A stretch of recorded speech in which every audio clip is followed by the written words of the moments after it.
feel good instead of, you know, the opposite. Sometimes you put out new material and people kind of stand there and go. And there's a lot of young kids in the crowd. That's got to be pretty inspiring. It is. It's great. That's fantastic. You know? It's really Congratulations on the new I like it. Venomous generation. It's a mouthful. Yeah, no kidding. And an your earful. personal duties in the album, did you write mainly the guitar parts? No, God, I stay away from those lyrics.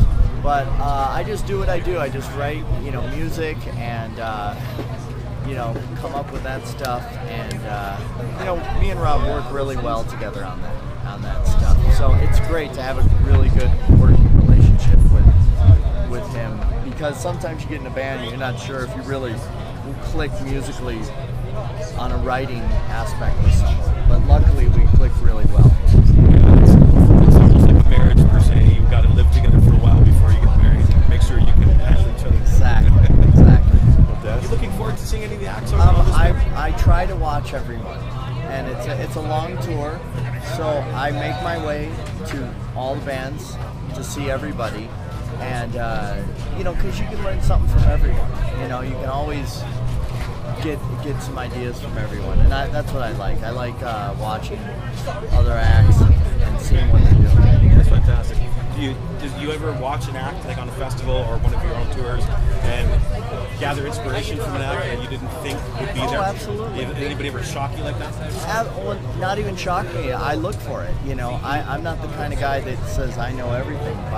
By no means. I'm the one that looking for something, you know, that will inspire me. And you know, I that's the truth. You know, because I don't know all the answers. Right. That's a very humble response. Regarding Slayer and Jeff, there's a kind of like a two-camp thought on whether this should continue without him. Do you have any thoughts on that? Well, I think Slayer is bigger than any individual in Slayer, because Slayer is, you know, it's kind of the soundtrack to our lives, you know? Yeah, for every metalhead, pretty much. So why would you not want to continue on with that great band and those great songs?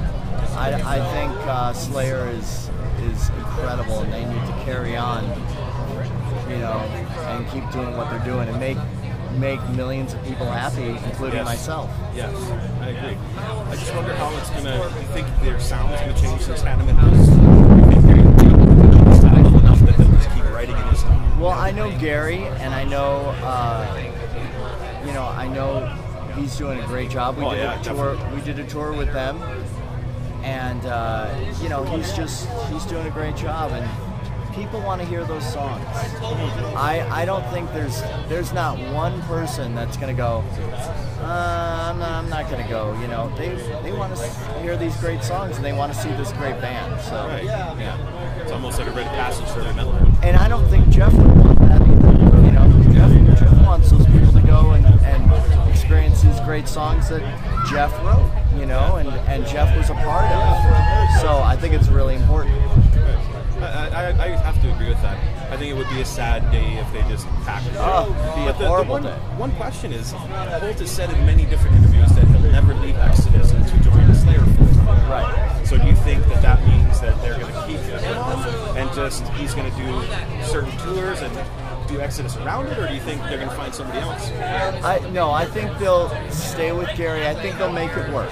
You know, you can always make it work. There's always enough, you know, hours in the day, you know, or days in the week, or weeks in the months, you know. So I think they'll figure it out. I think it's really cool that two individuals that dreamed of playing in Slayer when they were younger are now playing with Slayer, which is Holt and Bostow. That's got to be pretty interesting events for established musicians already.